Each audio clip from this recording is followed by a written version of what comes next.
Amandine Jourdan va nous rejoindre et on va terminer cette matinée en parlant Bonjour Amandine. Et encore d'assurance. Et donc le rôle du syndic et le besoin de la copropriété d'être bien assuré et les conséquences qui peuvent être parfois très importantes pour la copropriété. Très lourde. Voilà. Bon, je me présente vite fait. Donc, je suis co-dirigeante de la société AC Copro avec Madame Dubec Valérie.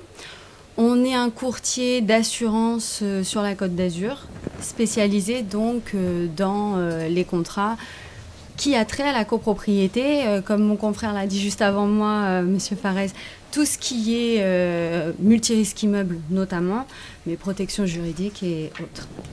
Aujourd'hui, moi, mon rôle... Enfin, notre rôle au niveau du cabinet, c'est quoi? C'est au moment où un syndic va venir nous demander d'étudier la situation assurantielle de la copropriété, on va faire une étude du contrat et on va chercher le meilleur tarif sur la meilleure compagnie au moment où on va faire l'étude. Et on a effectivement, comme il l'a évoqué, on est une profession réglementée. On a un devoir de conseil fort, comme les syndics, donc on doit vraiment conseiller et accompagner le syndic dans sa décision. C'est là où on va s'intégrer, c'est-à-dire qu'aujourd'hui, nous, on aime à dire que le syndic a un rôle de chef d'orchestre, d'accord ? Il doit, comme on l'a vu depuis tout ce matin, connaître beaucoup d'éléments de chaque métier, d'accord, qu'il doit mettre en œuvre pour le bien-être de la copropriété. Et c'est difficile d'être hyper expert de toute matière, même si, je le sais, vous en savez beaucoup. Et moi, je vais m'intégrer là-dedans pour venir accompagner et donner encore plus d'informations pour éclairer la décision des syndics pour gérer les copropriétés. Voilà. Et notamment donc, sur les contrats d'immeubles. En fait, en regardant les contrats de copropriété, on a vu qu'il y avait des données essentielles. Donc là, on est en multirisque immeuble. Les données essentielles à ne pas prendre en compte, il y en a 3. Notamment. Donc j'ai fait un focus sur trois données qui me semblent vraiment très importantes, dont d'ailleurs, j'apprends rien à ceux qui sont autour de la table, mais comme ça, je l'apprends à ceux qui nous écoutent. Si, moi j'apprends. Allez, alors c'est bon test. Comme ça, si je dis une bêtise, si on ne comprend pas, on me reprend. Premièrement, la surface de l'immeuble. Quand moi je vais étudier un contrat, je vais regarder la surface de l'immeuble. Pourquoi ? Je pense que je vais d'abord définir comment on étudie la surface. La surface, c'est quoi ? C'est la longueur fois la largeur d'un niveau, d'un étage. Et on multiplie par le nombre d'étages de l'immeuble en ajoutant rez-de-chaussée et sous-sol. Ça, c'est sommaire. Et je vais donner un exemple parce que ça me paraît bien plus parlant pour comprendre pourquoi c'est important cette surface. Imaginez que vous ayez un immeuble qui fait 500 mètres carrés. Je m'adresse spécialement à vous, comme ça vous ne savez pas, vous allez me dire si c'est juste. Si vous comprenez ce que je vais dire. 500 mètres carrés, d'accord ? J'ai un immeuble de 500 mètres carrés, je ne suis pas au courant. Et voilà, copropriétaire. Ah, d'accord. Il fait 5 niveaux, d'accord ? Rez-de-chaussée, ça fait 100 mètres carrés par niveau. Oui, parce que les maths, c'est plus facile pour moi. 100 mètres carrés par niveau, d'accord ? Pas de bol, sur votre contrat d'assurance qui gère la copropriété, il est marqué que vous êtes assuré que pour 300 mètres carrés. Ça, c'est pas possible avec moi. Ah, ouais, mais ça arrive, faites-moi confiance. C'est malheureux, mais ça arrive. Je suppose que ça arrive, oui. Ça arrive. Et malchance encore, l'immeuble est détruit par un incendie. Première étape que je vais faire, c'est que je vais envoyer un expert sur les lieux qui va regarder. Et qu'est-ce qu'il va regarder en premier ? C'est la cohérence entre votre contrat d'assurance et l'immeuble qui était sur place. Et là, il va dire, mais il manque 200 mètres carrés. Il discutera avec mon expert d'assuré. Ouais, mais l'expert d'assuré, en l'occurrence, il ne va pas pouvoir faire grand-chose sur le fait que sur le contrat, il est marqué que 300 mètres carrés. De ce fait, qu'est-ce que va faire l'assureur ? Parce que, bon, ça reste un assureur, il va reconstruire que 300 mètres carrés, les 3 premiers niveaux, rez-de-chaussée, premier et deuxième étage. Je m'en fous, j'habite au 2e. Mais c'est quand même gênant pour vos voisins. Tu devras quand même payer les 200 mètres carrés qui manquent pour construire l'appartement de ta voisine qui t'embête tous les matins. Quand alors moi, je suis un mauvais exemple parce que je fais toujours appel à des je suis un mauvais exemple. Je fais toujours appel à des professionnels et je fais toujours visiter. Mais c'est un très bon conseil. Nous faisons, nous, personnellement, toutes mes assurances sont en visite, sont sur place. Je ne signe pas d'assurance au téléphone. Alors, figurez-vous que de moins en moins désolé pour Internet et compagnie, mais... Figurez-vous que de moins en moins d'assureurs vont sur place. Nous, on fait les visites de risque, mais de moins en moins... Pas les courtiers, ils viennent. Ah non, les courtiers, oui, je vous confirme, on vient. Donc, en même temps, les c'est courtiers notre métier, on est spécialisé dans l'immeuble, si on se déplace. Et pas les agents, et notamment les agents Alliance. Voilà. Oh, ça, leur faire de la pub. Je ne ferai pas de commentaires ce matin. Il y a un petit règlement de compte au passage. Voilà, mais je ne vais pas rentrer dans le sujet. Voilà. Mais le mien, en tous les cas. Du coup, c'est gênant. Et par contre, pour en revenir à mon exemple, c'est quand même très embêtant. Il manque 200 mètres carrés. Il existe aujourd'hui au sein des courtiers spécialistes que je suis pour l'immeuble ce qu'on appelle une clause, alors pardon, mais de reconnaissance d'émettré. Ça veut dire quoi? Ça veut dire, il y avait marqué 300 mètres carrés, on s'est trompé, on va considérer que l'immeuble, je le reconnais tel qu'il est.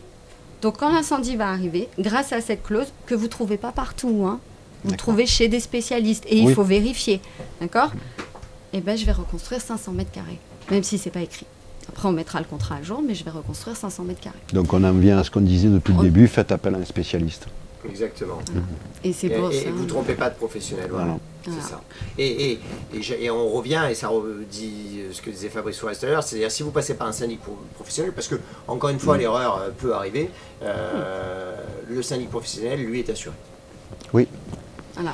Entre le syndic qui est assuré pour ça, sur sa responsabilité, et un courtier spécialiste qui a des garanties qui permettent quand même de mettre sur un niveau de sécurité important, normalement, la copropriété, sauf si vous trouvez que je dis une bêtise, se retrouve quand même dans une situation plutôt favorable. Oui. Il n'empêche qu'il faut toujours étudier et qu'il faut regarder, mais on est sur une situation qui est plutôt sécuritaire. À part la superficie, qu'est-ce qu'il faut vérifier? Les garanties. Les garanties. Aujourd'hui, nos clients, les syndics, quand ils nous demandent d'intervenir et de faire des études, on nous demande des garanties socles pour qu'ils puissent travailler, d'accord, pour remettre justement... Parce qu'il ne faut pas oublier que le rôle premier d'un assureur, c'est malheureusement de gérer le sinistre. Donc, la garantie, c'est essentiel. Aujourd'hui, j'ai choisi de vous présenter comme exemple encore pour essayer de faire que les choses soient plus parlantes, 2 exemples de garantie. Je vais commencer par l'infiltration par façade. Il faut savoir que la façade des immeubles, c'est purement commun, on est d'accord? Oui. Ça relève que de la copropriété. Donc, quand vous avez un sinistre dégâts des eaux, je rappelle, le sinistre dégâts des eaux, c'est l'eau qui va s'infiltrer et qui va créer, dans notre jargon d'assureur, des dommages de mouille à un endroit. Ça va abîmer votre peinture, votre meuble, le parquet. Mais il faut que ça abîme quelque chose. À partir de là, on va rentrer dans une notion de sinistre dégâts des eaux, d'accord? Quand l'infiltration par façade se fait, il faut savoir que la copropriété va payer la réfection de la façade, d'accord? Parce que c'est l'origine du sinistre, donc ça, c'est jamais pris en charge par les assureurs. Mais quid de qui va prendre en charge les meubles ou la peinture qui aura été abîmée dans l'appartement du copropriétaire? Si vous n'avez pas la garantie infiltration par façade au sein du contrat de l'immeuble, c'est les deniers propres des copropriétaires. Donc au lieu, dans le compte de charge du copropriétaire, il va voir passer la quote-part de la façade et de la réfection de l'appartement du voisin. Alors que, à contrario, si vous aviez la garantie au sein du contrat, il ne paye que la façade. Donc voilà pourquoi, à mon sens, à notre sens au sein du cabinet ACCOPRO, on trouve que ça fait partie des garanties socles. Parce que bon, une réfection de façade, ça coûte déjà cher. S'il faut en plus refaire la cuisine encastrée, c'est pas très très agréable. C'est très joli, mais c'est pas très agréable. Deuxième exemple qui peut être aussi un peu parlant, on a connu en début de semaine quand même des intempéries. Encore, de nouveau, on en connaît quand même de plus en plus régulièrement. De l'eau, de la pluie, etc. Il y en aura de plus en plus. Ah oui. Tous les ans. Ah, je confirme. Et il existe une garantie qui s'appelle eau de ruissellement. J'en parle parce qu'elle n'est pas courante. C'est pareil, vous la trouverez chez des spécialistes. Parce qu'aujourd'hui, les eaux de ruissellement, si on n'a pas la garantie, ça ne va passer que par une garantie catastrophe naturelle. Or, avec les pluies, comme on a dit, qui vont arriver de plus en plus souvent, je rappelle que la catastrophe naturelle, ça doit passer par l'État, d'accord? Ça doit être déclaré au journal officiel. Si ce n'est pas, ça n'est pas acquis. Donc, vous avez de fortes pluies, l'eau ruisselle, rentre dans les garages et va inonder la fosse de l'ascenseur. Et pas de bol, la machinerie de la fosse d'ascenseur est en bas. Et l'ascenseur ne marche plus. C'est votre copropriétaire du 3e étage qui ne peut pas monter les escaliers qui va être très content. Si vous n'avez pas la garantie eau de ruissellement et que par malchance la catastrophe naturelle n'est pas déclarée au journal officiel, c'est les copropriétaires qui les payent sur le denier propre, la réfection de l'ascenseur. Alors que si vous avez cette garantie, c'est l'assureur qui paye la fosse de l'ascenseur et la machinerie. Et j'ai pris l'ascenseur, mais ça marche pour une chaudière, ça marche pour n'importe quel bris de machine ou autre dommage, hein, ne serait-ce que le pompage, d'accord, ou le nettoyage du garage, sans qu'il y ait de fosse d'ascenseur. Michel, si tu nous regardes, j'espère que j'ai l'eau de ruissellement. Ah que n'ai-je pas dit? Non, mais c'est important, vous voyez. C'est pour ça qu'on est là, et c'est pour ça que et moi je défends tous ces métiers de conseil, parce que aujourd'hui la vie est de plus en plus compliquée pour nos enfants, pour tout. Donc et notamment le syndic, mais l'assurance, surtout l'assurance, ne jamais déroger à l'assurance, jamais, jamais, jamais, jamais. Moi jamais. qui vais vous dire le contraire. C'est là, sincèrement, ce serait quand même contre-productif. Après, il y a des choses qui sont pénibles en règlement. Commencer par l'EDF, l'électricité. Sauf quand vous avez un problème. Et un problème, ça n'intervient jamais un lundi après-midi, tranquille, c'est toujours un samedi, c'est la nuit. Moi, le dernier, c'était un samedi. Voilà. Ça a été réparé le samedi. Ils sont arrivés même avec des bulles qui ont servi à rien parce qu'on a pu réparer le câble. Donc, c'est des gens extraordinaires. Donc, c'est du service aussi. Voilà. Mais surtout, donc, je disais, pour les assurances, ne jamais déroger et aller vers des professionnels. C'est ça, voilà. Le conseil. Et notamment parce que vous visitez, vous ne faites pas syndic du bureau, hein, c'est pas « Allô, envoyez-moi une photo de votre immeuble, on va voir combien on vous prend ». Non, c'est vraiment un métier, c'est des métiers. Voilà, vous faites vraiment des métiers, quoi. Et chaque immeuble est différent. En plus. Chaque immeuble est différent. Un immeuble a un ascenseur, l'autre il a une chaudière, l'autre il a des panneaux solaires, l'autre il a un portail, l'autre il a un sous-sol, l'autre on n'a pas. Et c'est pour ça qu'il faut avoir des clauses qui soient bien. Et nous ne sommes pas nous-mêmes assureurs sur ce point-là, mais on a besoin d'avoir des gens qui nous conseillent, parce que on parlait tout à l'heure du climat en assemblée générale ou autre, mais souvent les copropriétaires, le droit des assurances est assez abstrait pour eux. Ils ne comprennent pas pourquoi la prise en charge, etc. La réparation par définition est toujours à charge de la propriété, mais si en plus ils doivent payer la conséquence du sinistre parce que la clause du contrat n'était pas acquise, c'est des débats à n'en plus finir, tout à fait. Vous disiez que les immeubles sont différents, mais je suis prêt à parier que deux immeubles construits en même temps par le même constructeur, de la même façon, avec le même nombre d'appartements, ne sont pas les mêmes par l'occupation aussi. Ils ne sont pas les mêmes par l'occupation, ils ne sont pas les mêmes, ne serait-ce que par la construction, même s'ils sont construits en même temps, pour peu qu'il y en ait un, il a un étage décalé, l'autre il a un étage en moins. Vous allez avoir un immeuble, j'en sais rien, de 20 appartements avec 20 personnes différentes. Vous allez avoir un immeuble de 20 appartements avec 20 personnes différentes, mais vous allez avoir peut-être des gens qui aiment faire la fête dans un, qui sont calmes dans l'autre, qui vont pousser la porte avec les pieds dans un, qui vont rayer l'ascenseur dans l'autre. Voilà, ces deux immeubles sont totalement différents en termes d'occupation et de gestion humaine. Tu anticipes le dernier atelier qui est lié à la sinistralité. J'arrive à me sortir du débat quand même. Hein. C'est sans filet, sans préparation. Nous, on l'a préparé, mais sans toi. C'est effectivement, ça a lieu avec la sinistralité et on y vient. Même Jordan va nous parler effectivement de la sinistralité, mais là où tu as raison, c'est que deux immeubles identiques ne peuvent pas avoir la même sinistralité par le comportement des gens, par la situation géographique, par des antécédents. Et ça, alors j'empiète un peu sur le propos. C'est pas grave, monsieur Paul. Ou pas. Exactement. Oui, par les travaux engagés aussi. Tout à fait. Par le commerce au rez-de-chaussée que l'un aura, que l'autre n'aura pas. Et du coup, tout ça, ça a un impact sur la sinistralité. Et la sinistralité... C'est un élément hyper important parce qu'en fin de compte, c'est votre carte de visite de la copropriété quelque part, hein, si je peux me permettre. En fin de compte, il faut savoir qu'aujourd'hui, aucun assureur ne tarifiera, c'est-à-dire faire une proposition de devis sans avoir en main cette sinistralité qui est quand même sur 3 ans.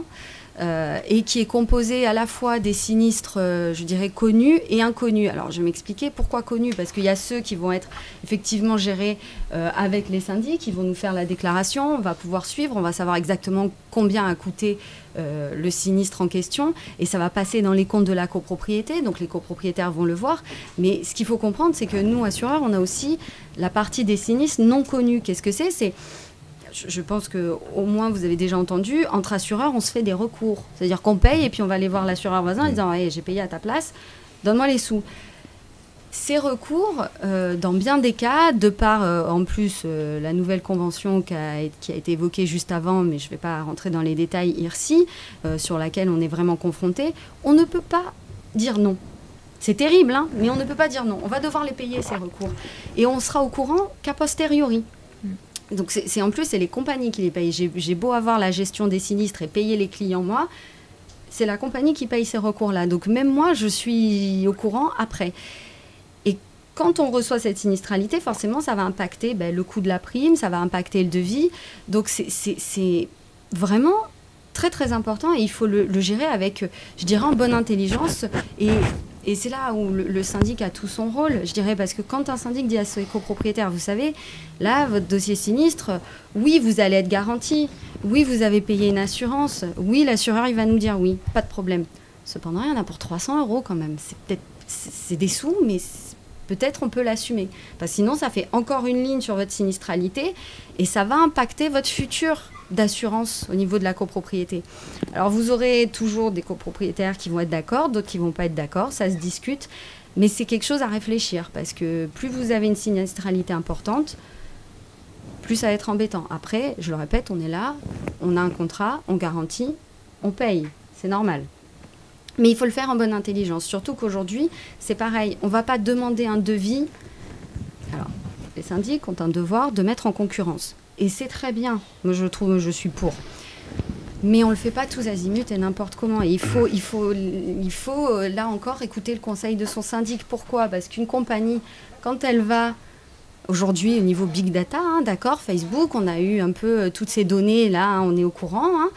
Et bien c'est pareil dans l'assurance, d'accord ? Quand ils vont rentrer les éléments dans leur tarificateur, les assureurs, ils vont retenir que la copropriété machin a eu tant de sinistres. Et vous retournez les voir 2 ans après, ils se souviendront, ils retrouveront, malgré que ça s'étudie que sur 3 ans. Mais ils vont se souvenir que donc 5 ans en arrière, vous n'aviez pas une bonne sinistralité.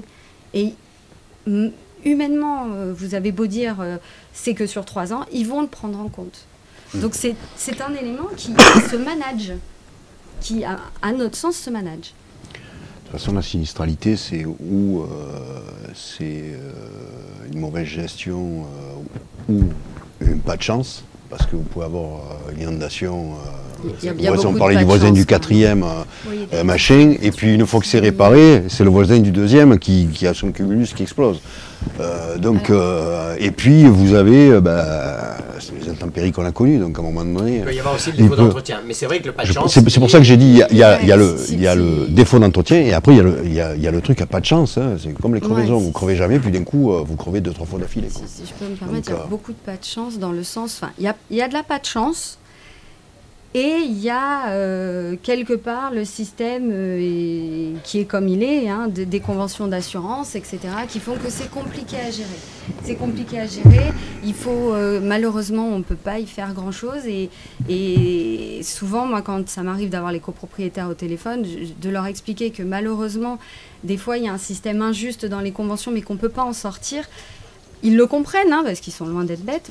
Mais c'est désagréable. Et moi, la première, je trouve que c'est désagréable. Mais après, des gens qui sont volontairement responsables de leur sinistre ou qui ont vraiment une mauvaise intention, etc., je pense que sur la quantité de dossiers que l'on gère à l'année de sinistres, il n'y en a peut-être pas non plus tant que ça. Il y en a, toujours, mais ce n'est pas notre majorité, fort heureusement, je pense. Le pas de chance existe. Je vais vous raconter l'histoire de pare-brise. Oh, vous savez qu'on parle de copropriété, me parlez pas de voiture. Non, mais c'est pour vous dire que le pas de chance existe rapidement. Un pare-brise, mon pare-brise se casse, d'accord ? Je l'amène, je dis tiens, je vais attendre de changer de voiture pour le changer. Il était faiblement cassé. Puis finalement, je ne peux pas attendre et je change le pare-brise, d'accord ? Donc un pare-brise. Je sors, d'accord ? Je fais le tour du rond-point, je retourne, 2 pare-brise. D'accord ? J'ai fait 200 mètres. Je change la semaine d'après la voiture pour une autre voiture. D'accord ? Et le 2e jour, donc le lendemain, je suis retourné changer un pare-brise. 3. Mais vous aviez envie de changer Jamais de ma pare-brise. faute. Chaque fois, un caillou. C'est Pierre Richard, là, c'est pas possible. C'est pour ça. Non, mais c'est pour ça. C'est pour ça que bon, c'est pas de l'immobilier, mais c'était pour vous dire que ça peut arriver, le pas de chance, et vous pouvez pas en vouloir au gars, quoi. Si, oui. Mais Michel, il me croyait plus. Michel. mais ça arrive. Écoutez. Ça peut arriver. Ça peut arriver. Ça peut arriver. Moi, enfin, on est tous soumis à des choses. Nous, c'est pas parce qu'on est courtier en assurance, on a eu un dégât des eaux au bureau. Écoutez, on vient de finir les travaux, on en a un deuxième du même voisin et c'est pas de sa faute, et c'est pas le même endroit. Bon, on est en train de le gérer. Donc le pas de chance, ça existe, bien sûr. Ça existe. C'est pour ça que je dis, la mauvaise volonté, c'est quand même, grâce à Dieu, pas la majorité. Après, en copropriété, il est primordial d'avoir une bonne assurance et de bonnes garanties parce que même lorsque la copropriété n'est pas à l'origine d'un désordre ou ne subit pas un désordre du fait des jeux des assureurs, avec des conventions qui sont des conventions d'adhésion en assurance, au même titre que la banque, la responsabilité de la copropriété sera engagée. C'est-à-dire que parfois on a du mal à faire comprendre aux copropriétaires que entre deux copropriétés, un sinistre privatif de chaque côté, l'origine des désordres, la copropriété, c'est la copropriété qui va indemniser. D'accord. Notamment les parquets. Voilà, ce qu'on appelle l'immobilier par destination. Ici, il y en a 400 mètres. Combien de faire mettre? Il est très important, c'est pour ça qu'il est très important que la copropriété soit bien assurée, parce qu'elle va bien souvent être engagée et venir pallier les assurances des autres, les autres produits d'assurance, c'est-à-dire l'assurance du propriétaire non occupant, l'assurance du copropriétaire occupant. Voilà, donc c'est vraiment très important. Il faut insister sur le bien souvent. Oui, c'est même très souvent, c'est un petit peu le parapluie en quelque sorte, ce mauvais jeu de mots, on parlait de dégâts des eaux. Mais pour dire, c'est très souvent l'assurance du syndicat des copropriétaires qui va pallier à des fois des carences, ça existe, des carences d'assurance en propriétaire non occupant, etc. Ou par le jeu, effectivement, comme le disait Magali, des conventions, IRSI et autres, prendre en charge. Et ça, c'est vrai que c'est très souvent, Magali le soulignait, c'est pas facile en termes de pédagogie de l'expliquer. Parce que les premiers repères, ils sont, on va dire, géographiques et spatiaux. Donc souvent, un sinistre privatif, le propriétaire va dire « mais ça n'a rien à voir avec la copro, c'est privatif ». Oui, mais au titre des jeux des contrats et des conventions, etc. Comme le disait Mme Jourdan, on n'est pas forcément au courant. Moi, j'ai le cas là. C'est un métier là aussi. Deux groupes de clim qui ont été changés dans l'exercice. C'est l'assurance de l'immeuble qui a payé les deux groupes de clim de deux logements différents. Et comment on s'en aperçoit? Parce que la conséquence de tout ça, c'est la prime d'assurance de l'immeuble qui monte en flèche. Et la fameuse sinistralité qui devient négative, qui fait que cet immeuble, quand on veut le mettre en concurrence, qu'on veut aller trouver un autre assureur, les autres assureurs ne nous répondent pas, ou nous disent on n'en veut pas, et du coup on se retrouve avec des immeubles pénalisés. Et pour les copropriétaires, c'est l'injustice suprême, eux n'ont rien fait, pas de dégâts, et c'est pour une raison XY, voilà, la clim, la machine à laver du voisin qu'il faut payer. Juste pour rebondir, il y a pire, parce que là on donne l'exemple de deux appartements privatifs, mais prenons l'exemple que vous avez tous connu, je suis sûre, autour de la table. Alors, peut-être pas vous, monsieur, mais les syndics, oui. La machine à laver, le tuyau qui est privatif, qui sort du mur. Je sais toujours pas si ça existe. Ben attendez, je vais vous raconter. Donc le tuyau privatif qui sort du mur, qui pète, d'accord, qui inonde le parquet. Donc il s'endommage tout seul, même s'il est bien assuré. Mais qui va payer le parquet? Ah, Michel. Je sais pas qui est Michel, il a bon dos, Michel, aujourd'hui. Je peux vous garantir que c'est Michel qui va le payer. Mais c'est l'assureur de la copropriété par le jeu des conventions. Et là, pour reprendre l'expression de Monsieur Coll, c'est l'injustice suprême. Et nous, assureurs de copropriété, on est,